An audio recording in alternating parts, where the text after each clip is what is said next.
दानापुर के विधायक रीतलाल यादव के घर की गई छापेमारी के बाद राष्ट्रीय जनता दल में काफी आक्रोश है। वो लगातार इसका विरोध भी कर रहे हैं। राजद के राष्ट्रीय प्रवक्ता श्रीमती सारिका पासवान ने कहा है कि सरकार द्वारा ये प्रायोजित छापेमारी है। शुक्रवार को दानापुर में एक प्रेस कॉन्फ्रेंस को संबोधित करते हुए सारिका पासवान ने कहा कि सरकार अपने प्रत्याशी को जीत दिलवाने के लिए पुलिस का हर दम सहारा ले रही है और ये छापेमारी भी करवा रही है। सारिका पासवान ने कहा है कि जो भी पुलिस अधिकारी सरकार के कहने पर गलत कार्य कर रहे हैं उन्हें बख्शा नहीं जाएगा। सारिका पासवान ने आगे क्या कहा, आइए सुनते हैं।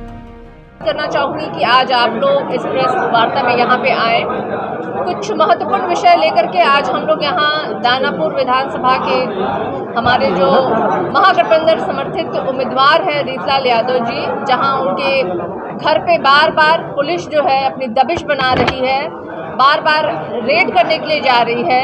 कई ऐसे आरोप लगा रही है जो बेबुनियाद आरोप हैं, जो मौखिक आरोप के आधार पे पुलिस बार बार इनके घर पे पहुंच रही है। साथ ही साथ इनके कार्यकर्ताओं के भी घर पे पहुंच रही है और परिवार के भी अन्य कई जन हैं जिनके घरों पे पुलिस पहुंच करके डराने और धमकाने और दबिश बनाने का प्रयास कर रही है। कल के 2 बजे की घटना है जब पुलिस यहाँ के जो पदाधिकारी हैं खगौल के और यहाँ के उच्च पदाधिकारी हैं, कई जिप्सी और कई गाड़ियों के साथ वो लोग रीतलाल यादव जी के घर पे पहुंचे हैं, जहाँ की घर में उस समय उनके छोटे बच्चे थे, नाबालिग बच्चे थे। और उनके सामने जाकर के पुलिस ने कहा, बच्चों ने कहा घर में कोई नहीं है, और इस पे पुलिस ने कहा कि तुम्हारे पिताजी और तुम्हारे मामा जी के द्वारा, जो चिंटू यादव जी हैं उनका नाम लेकर के पुलिस ने कहा कि रीतलाल यादव जी यानी कि तुम्हारे पिताजी और तुम्हारे मामा जी के द्वारा दानापुर के वोटरों को डराया जा रहा है, तो लोकतंत्र कहाँ से सुरक्षित रहेगा। हम तो लड़ाई लड़ ही रहे हैं लोकतंत्र की, हम लड़ाई लड़ रहे हैं संविधान बचाने की। अरे लोकतांत्रिक अधिकार है हमारा चुनाव लड़ना, और कोर्ट और कानून तय करता है कौन मुजरिम है कौन गुनहगार है। किसी व्यक्ति में ये नहीं किसी को ताकत है, किसी को ताकत नहीं है कि किसी को मुजरिम करार दे। यहाँ पे कोई एविडेंस है जिनके मांग रहे पुलिस से, आप किस आधार पे, किस एविडेंस के आधार पे आप हमारे घर पे आए हैं? आप किस आधार पे आप हमारे घर में घुस करके हमारे बच्चों को डराने का प्रयास किया आपने? कोई मोरालिटी है पुलिस में? कोई है कुछ भी, कोई मोरल ग्राउंड भी बचा है क्या अधिकारियों के बीच में? या इनके आका के द्वारा हुक्म दिया जाएगा और ये दौड़ करके चले जाएंगे हमारे प्रत्याशियों के घरों पे जा करके डराने और धमकाने का प्रयास कर देंगे? आप आरोप लगाते हैं कि हमारे लोग नोट बांट रहे हैं, आप दिखाइए वीडियो, दिखाएंगे आप वीडियो ना कि कहाँ हमारे लोग नोट बांट रहे हैं, कहाँ है हमारे पास नोट जो हम लोगों को बांट रहे हैं, कहाँ डरा रहे धमका रहे हैं? अरे भाई जनसैलाब उमड़ता है हमारे पीछे जब हम जाते हैं, क्योंकि हम उनके सुख और दुख में हमेशा खड़े रहे हैं। हम जिधर से गुजरते हैं हमारे साथ उनका समर्थन है, और उस भीड़ को देख करके ये लोग बौखला गई हैं, और वो बौखलाहट में ये लोग कहते हैं कि डराने आप लोकतंत्र की हत्या नहीं कर सकते हैं। ये लोकतंत्र की जननी बिहार है, यहाँ हम किसी को लोकतंत्र की हत्या नहीं करने देंगे। और दोबारा पुनः मैं बोलना चाहूँगी, हमारा संविधान और लोकतंत्र के बल पे ये देश चलता है, ये राज्य चलता है, और उसके हत्यारों और उसकी हत्या करने वाले, साजिश करने वाले लोगों को कतई हम बख्शेंगे नहीं। वारंट बिना किसी पेपर, बिना किसी दस्तावेज के पुलिस जो निरंतर घर पे पहुंच रही है, डराने का प्रयास कर रही है, ये निश्चित रूप से अस्वीकार है, ये एक्सेप्टेबल नहीं है। और इसके लिए मैं आप लोगों के मार्फत कहना चाहूँगी, जो तमाम जो अधिकारी हैं जो इस तरह के भाव लेकर के काम कर रहे हैं, अभी भी समय है, आप चेत जाइए, सचेत जाइए, वरना फिर समय आ रहा है, आप लोगों को बहुत जल्द हम लोग दिखलाएंगे कि कैसे कानून के तहत काम किया जाता है। इलेक्शन कमीशन ऑफ इंडिया के नाम लेकर के अपने विपक्ष यानी कि महागठबंधन समर्थित उम्मीदवारों के घर पहुंचती है, उनको डराने और धमकाने का काम करती है, लेकिन वहीं पे सत्ताधारी जो समर्थित उम्मीदवार है, अनंत सिंह जैसे एक बाहुबली गुंडा क्रिमिनल, क्योंकि वो ऑलरेडी जेल काट के आए हैं, वो उनके ऊपर सीधा सीधा प्रत्यक्षदर्शी आरोप लगाता है, तो क्या कार्रवाई करती है पुलिस? क्या इलेक्शन कमीशन ऑफ इंडिया ने सुना नहीं अनंत सिंह जी का बयान कि 40 गाड़ी से मैं आगे था? क्या इलेक्शन कमीशन ऑफ इंडिया 40 गाड़ियों का परमिशन देती है किसी को लेकर के सड़क पर उतरने का, चुनाव प्रचार करने का? जब अभी ऑलरेडी आचार संहिता लागू है, चुनाव की प्रतिदिन प्रचार हो रहा है, हथियार कैसे पहुंचा, कैसे हथियार का इस्तेमाल हुआ? इस समय दुलार चंद यादव जी को गोली मार करके उनकी हत्या की गई, वो कैसे बरामद, क्या पुलिस बरामद कर पाई? तो ये ऐसे प्रश्न है, जीवंत उदाहरण है जो आपके सामने है, समक्ष है कि किस तरीके से पुलिस प्रशासन जो है ये भाजपा और जदयू के समर्थित उम्मीदवारों के पक्ष में काम कर रही है और हमारे लोगों को सताने का प्रयास कर रही है।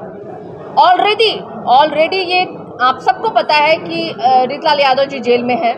उन्होंने खुद सरेंडर किया है और जो भी आरोप लगातार लगाए जा रहे हैं, उनके घर में उनके बच्चों पे किस तरीके से मानसिक दबाव डालने का प्रयास कर रही है ये पुलिस, ये निश्चित रूप से ये अपने आप में शर्मसार करने वाली है। लेकिन मैं आप लोगों के मार्फत एक बात जरूर कहना चाहूँगी कि तेजस्वी यादव जी ने अभी रिसेंटली एक बात मंच से कही थी कि जितने भी बिहार के पदाधिकारी हैं, चाहे वो दरोगा हैं, सिपाही हैं, एसपी हैं, डीएसपी हैं, बीडीओ हैं, सीओ है या डीएम है, अगर आप किसी भी तरीके से आप गलत प्रयास कर रहे हैं हमारे लोगों को सताने का, हमारे लोगों को दबाने का, या भाजपा और जदयू के अगर आप दबाव में आकर के अगर आप महागठबंधन के किसी भी प्रत्याशी और कार्यकर्ता को डराने और धमकाने का काम कर रहे हैं, तो याद रखिएगा आप हर एक का चेहरा हम याद करके रखे हैं और आपको बख्शा नहीं जाएगा। कड़ी चेतावनी वो तमाम लोगों के लिए है, हर एक आम से खास लोगों के लिए चेतावनी है कि आप अगर सत्ता के समर्थन में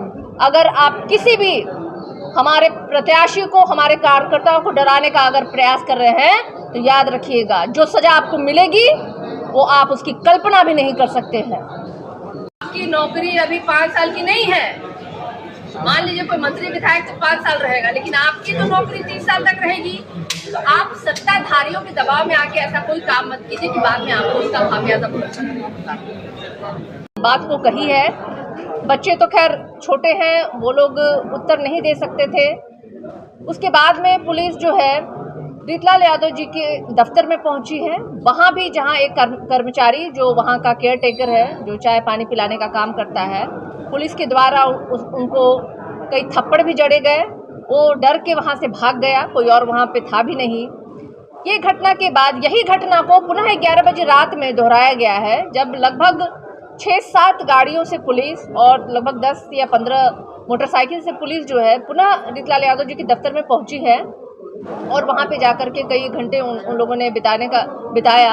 और इतना ही नहीं, रीतलाल यादव जी के जो एजेंट हैं, जो चुनावी एजेंट हैं, उनका नाम हुआ सुशील प्रसाद जी, उनके घर में भी घुसी है पुलिस। और सबसे आश्चर्य की बात है, जो पुलिस जिस तरीके से घुसी है उस तरीके से तो कोई चोर घुसता है किसी के घर में। पुलिस किसी के घर में बाउंड्री वॉल तड़प करके नहीं घुसता है भाई, पहले खटखटाता है, इंतजार करता है, कानूनी ऑर्डर आता है तभी दरवाजे तोड़ करके पुलिस घुसती है।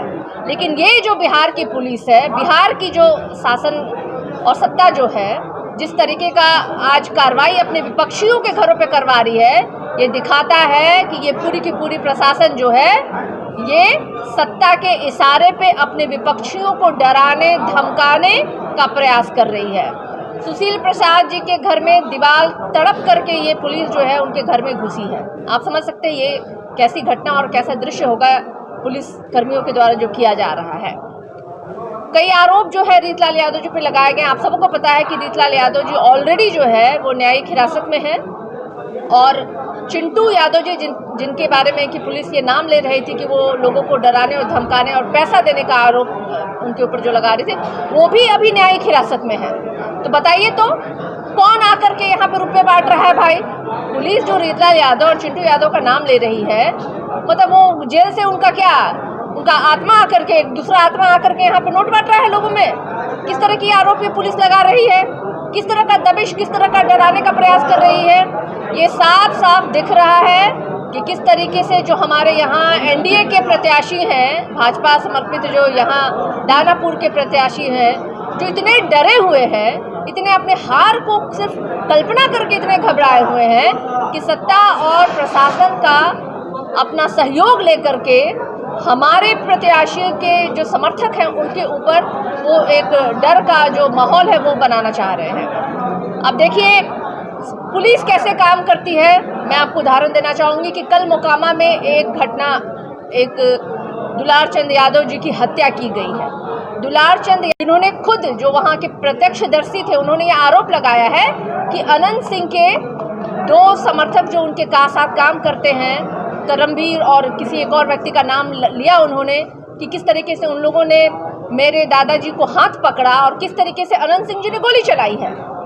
प्रत्यक्षदर्शी है वो, और वो उनके पोते हैं दुलार चंद यादव जी के। उन्होंने ये आरोप लगाया, लेकिन पुलिस ने क्या कार्रवाई की है? आज मेरी जानकारी बताती है कि जिसके ऊपर आरोप लगा है वो आरोपी तो घूम रहा है, चुनाव प्रचार कर रहा है।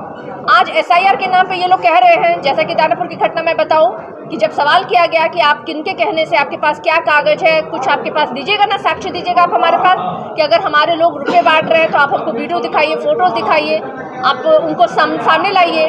लेकिन कोई साक्ष्य नहीं, कुछ नहीं है। इसके बावजूद भी वो आए।